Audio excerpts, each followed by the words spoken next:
পশ্চিমবঙ্গের লোকসভা নির্বাচনের সঙ্গে যারা সংশ্লিষ্ট রয়েছেন, সাধারণ ভোটকর্মী হতে পারেন, সাধারণ ভোটার হতে পারেন, রাজনৈতিক বিশেষজ্ঞ হতে পারেন বা রাজনৈতিক দলের নেতাকর্মী হতে পারেন, সকলেই প্রায় এক বাক্যে মেনে নিচ্ছেন এবারের নির্বাচনে ভোটটা যেভাবে হয়েছে তাতে বেশিরভাগ ক্ষেত্রেই মানুষ নিজের ভোটটা নিজে দিতে পেরেছেন। অর্থাৎ যে খবর আমরা পশ্চিমবঙ্গের নির্বাচন কভার করতে গেলে বারবার পাই, বারবার উঠে আসে, সেটা হচ্ছে বুথের পর বুথ লুট হয়ে যাচ্ছে, মানুষ নিজের ভোট দিতে পারছেন না, মানুষ বাড়ি থেকে বেরোতে পারছেন না, অবাধে ছাপ্পা ভোট চলছে, মৃত ভোটার নেমে এসে স্বর্গ থেকে ভোট দিয়ে যাচ্ছেন, এই যে চেনা ছবি সেটা কিন্তু এবারে দেখা যাচ্ছে না।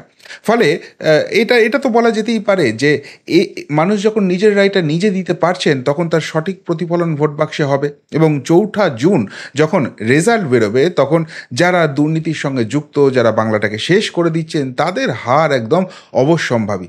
কিন্তু এত কিছুর পরেও কিন্তু বুক ঠুকে কেউ বলতে পারছেন না যে 4 জুন সত্যি সত্যি ন্যায়ের পথে রায়টা আসবে। যারা ভোট লুট করে এতদিন এতদিন ক্ষমতা দখল করে এসছেন তারা একদম সাফ হয়ে যাবে না, এটা বলার জায়গা থাকছে না। তার কারণ একটাই, সবার মনে যে প্রশ্নটা জাগছে সেটা হচ্ছে যে ইভিএম মাঝখানে পাল্টে যাবে না তো? ভোটের যে গণনা হবে সেই গণনার সময় খেলা হয়ে যাবে না তো? এবং এই কাজটা, এই আশঙ্কাটা আরও বাড়ছে, কেননা আমরা দেখছি একের পর এক প্রার্থী তারা কিন্তু এই ইভিএম ম্যানেজমেন্ট নিয়ে প্রশ্ন তুলছেন। প্রথম প্রশ্ন তুলেছিলেন, আমরা দেখেছিলাম যে মালদা উত্তরের যিনি প্রার্থী রয়েছেন সেই খগেন মুর্মু, তিনি বলেছিলেন যে পরের দিন এসে কিভাবে কি হচ্ছে। তারপর আমরা বর্ধমান পূর্বের একটা ভাইরাল হওয়া ভিডিও দেখলাম, যেখানে দেখলাম যে ইভিএম কেন্দ্রগুলোর যে পাহারা রয়েছে, স্ট্রং রুমগুলোর যে পাহারা রয়েছে, সেখানে বেঙ্গল পুলিশ রয়েছে, এবং এক বিজেপি সমর্থক বলে দাবি করা ব্যক্তি তিনি বলছেন যে এখানে কিন্তু অ্যাকচুয়ালি লুট হয়ে যাচ্ছে। আর তার সর্বশেষ সংযোজন বোধহয় বিষ্ণুপুর এবং হুগলিতে হয়ে গেল। বিষ্ণুপুরে সৌমিত্র খাঁ যে অভিযোগটি তুললেন সেটা কিন্তু সকলকেই নাড়িয়ে দিয়েছে। সত্যিই কি শেষ পর্যন্ত গণতন্ত্রের রায় প্রতিষ্ঠা হবে, নাকি সেই লুটপাটের ভোট হবে? কেন বলছি এই কথাটা, সৌমিত্র খাঁ কি বলেছেন আগে সেটা আপনাদের শুনিয়ে নিই, তারপর অবশ্যই সেটার ব্যাখ্যায় আসছি। আপনাদের বুঝতে সুবিধা হবে কেন কোন প্রসঙ্গে এই কথাটা বলছি। আজকে বিষ্ণুপুরে অ্যাডিশনাল এসপি মাসুদ এবং আইসি দুজন মিলে ইভিএম পাল্টানো ছক করেছিল। চাবি, ইভিএম এর চাবি, ইভিএম এর যে দরজার চাবি ওদের কাছে ছিল।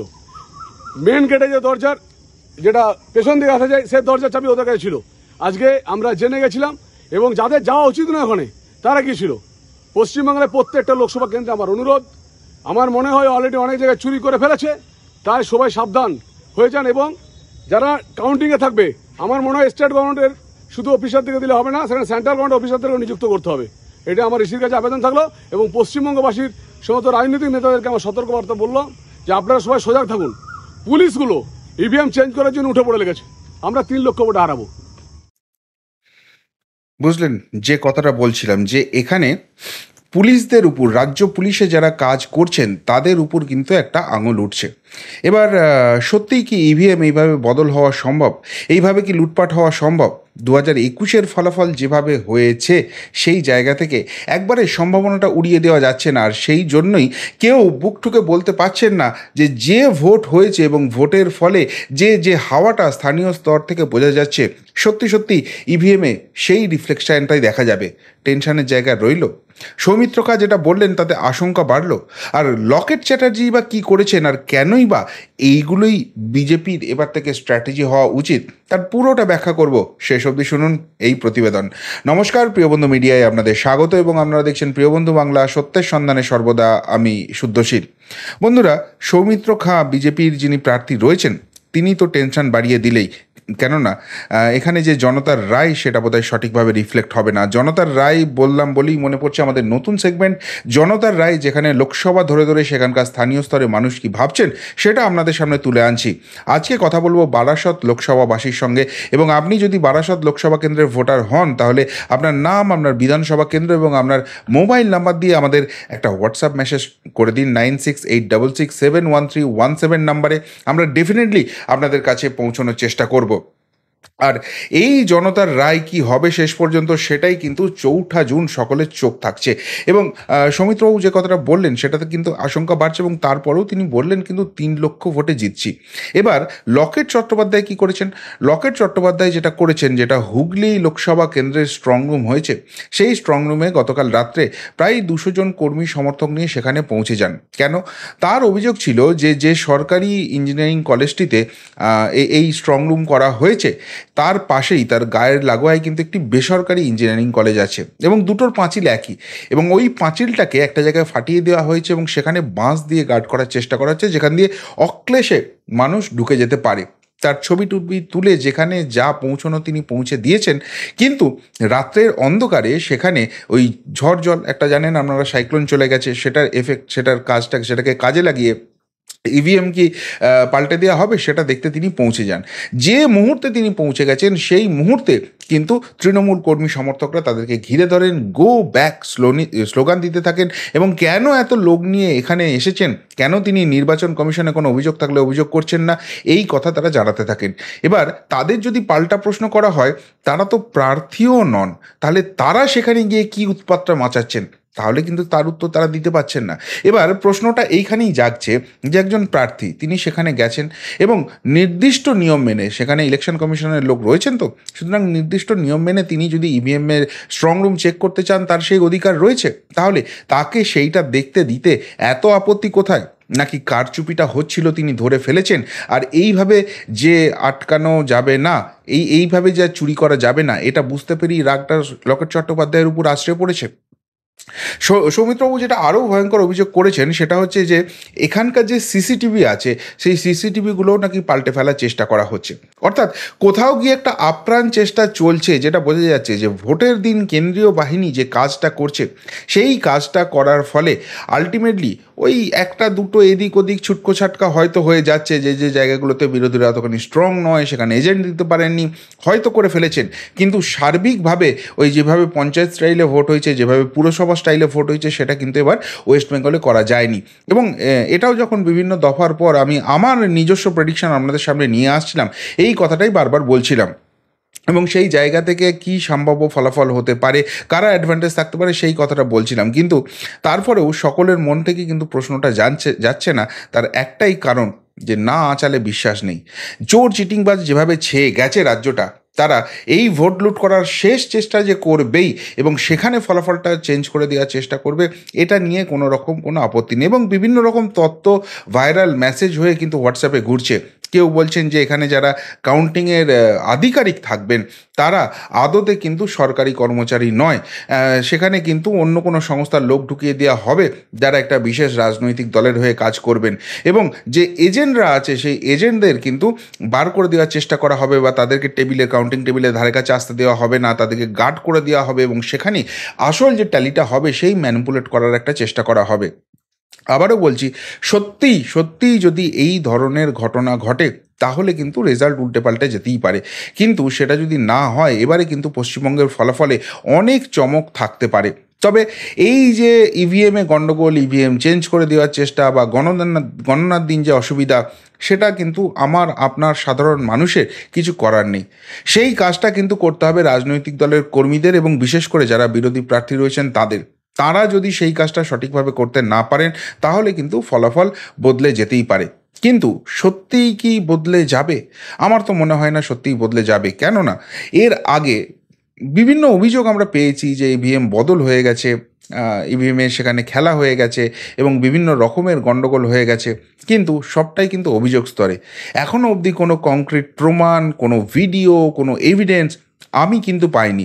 আমি খুব ক্ষুদ্র একজন ইউটিউবার, আমার কথা ছেড়ে দিন, কোনো লব্ধ প্রতিষ্ঠিত সংবাদ মাধ্যম বা বড় বড় ইউটিউবার যারা রয়েছেন, তারাও কিন্তু এই ধরনের কোনো রকম কোনো প্রমাণ এখন অবধি তারাও হাতে পাননি, তারাও সামনে আনতে পারেননি। তার মানে কি একবারই হয় না সে কথা আমি বলবো না, কেননা বিভিন্ন জনের বিভিন্ন রকম এক্সপিরিয়েন্সের কথা শুনেছি। সেটা ইভিএম ট্যাম্পারিং নয়, সেটা হচ্ছে অ্যাকচুয়াল যে ডেটাটা হয়, সেই ডেটাটাকে আসল ডেটা সামনে আসার পরও সেটাকে বদলে দেওয়া, এবং সেখানে ওই বিরোধী দলের এজেন্ট না থাকা বা প্রার্থী সেখানে শেষ অবধি না থাকা, সেইগুলি কিন্তু মেন ফ্যাক্টর হয়ে যায়। কিন্তু সরাসরি ইভিএম বদল না। আমি বহু প্রিসাইডিং অফিসারের সঙ্গে কথা বললাম, বা পোলিংয়ের সঙ্গে যারা যুক্ত, এমনকি কাউন্টিংয়ের সঙ্গে যারা যুক্ত, এরকমও বহু মানুষের সঙ্গে কথা বললাম।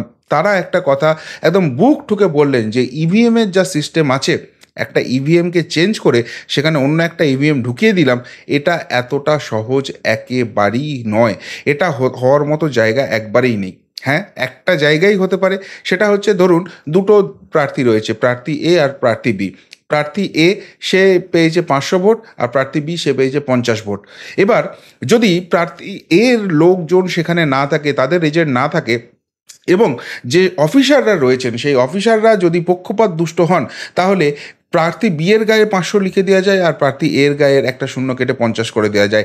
এই ধরনের জিনিস কিন্তু করা যেতে পারে, কিন্তু তার সঙ্গে ইভিএমের কোনো সম্পর্ক নেই। ইভিএম কিন্তু সঠিক ডেটা দেয়, কেননা ইভিএম যখন অন হয় তখন তার একটা টাইম স্ট্যাম্প পড়ে, যখন অফ হয় তখন তার একটা টাইম স্ট্যাম্প পড়ে। এর মাঝখানে যদি সেই ইভিএম খোলা হয় তাহলে সেটা ট্যাম্পারিংয়ের একটা টাইম স্ট্যাম্প চলে আসবে। বা এই যে ভোটিংগুলো হয়, এর অনেক প্রসিডিওর রয়েছে, তার প্রত্যেকটা কিন্তু সায়েন্টিফিক্যালি এমনভাবেই করা আছে, সেটাকে ম্যানিপুলেট করা কিন্তু এতটাই সহজ নয়। ফলে ফলে শেষ দফায় অনেক ভোটার দেখছি আমাকে কন্ট্যাক্ট করছেন এবং বলছেন, দাদা ভোট দিতে গিয়ে আলটিমেটলি কী হবে, আমরা কষ্ট করে ভোট দেবো, আমরা মার্ক হয়ে যাব, পরবর্তীকালে হয়তো আমাদের উপর অত্যাচার নেমে আসবে। কিন্তু কিন্তু যদি ইভিএমই এরকম চেঞ্জ হয়ে যায়, তাহলে আমাদের সেই ভোটটা দেওয়া আর না দেওয়ার মধ্যে কী পার্থক্য আছে? আমি বলবো এই ধারণার মধ্যে যারা রয়েছেন তারা সম্পূর্ণ ভুল ধারণার বশবর্তী হয়ে রয়েছেন। আপনার কাজ হচ্ছে আপনার গণতান্ত্রিক অধিকারটা রক্ষা করা, আপনার গণতান্ত্রিক অধিকারটা পালন করা, এবং সেই জায়গাটা হচ্ছে ভোটের লাইনে দাঁড়ানো এবং ভোটটা দেওয়া। বাকি কাজটা যেটা রয়েছে সেটা রাজনৈতিক দলের উপর ছাড়তে হবে, রাজনৈতিক কর্মীদের উপর ছাড়তে হবে। এবং নির্বাচন কমিশন কিন্তু একটা জিনিস এখনও অবধি স্পষ্ট করে দিয়েছে, যে তারা কিন্তু এই নির্বাচনটা সঠিকভাবে করতে চায়, মানুষের গণতান্ত্রিক রায় সঠিকভাবে সামনে তুলে আনতে চায়, এবং সেই জন্যই নির্বাচন কমিশন কিন্তু এবার এত কড়াকড়ি করছে। এবং তারা ভোট প্রক্রিয়াটা এত কড়াকড়ি যখন করছে, নির্বাচনের যে গণনা, যেটা মেন জায়গা, সেটা তারা লুজ দেবে, এটা মনে করার আমার মনে হয় না কোনো কারণ আছে। সুতরাং আপনারা আপনাদের নিজস্ব কাজটা করুন।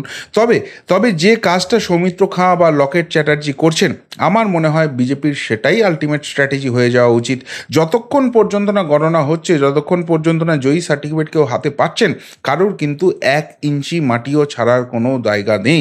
প্রত্যেককে কিন্তু মনিটর করতে হবে, তার পক্ষে রায় পড়েছে কি তার বিপক্ষে রায় পড়েছে, যেটাই হোক, সেই রায়টা যেন প্রকৃত রায়টা সামনে আসে, সেটাকে যেন কেউ মাঝখান থেকে চেঞ্জ করার চেষ্টা করতে না পারে। সেটা পুলিশ হোক, সেটা অন্য কোনো রাজনৈতিক দলের কর্মী হোক, সেখানে ইলেকশন অফিসিয়াল হোক, যারাই থাকুক, তাদেরকে কিন্তু চাপে রাখতে হবে, এবং এই নিয়ে নিজস্ব মনিটরিং যেরকম রাখতে হবে, এবং সেখানে কোথাও কোনো যদি খামতি দেখা যায়, সাথে সাথে নির্বাচন কমিশনকে সেটা জানাতে হবে, সেটাকে মিডিয়ার সামনে এনে হাইলাইট করতে হবে।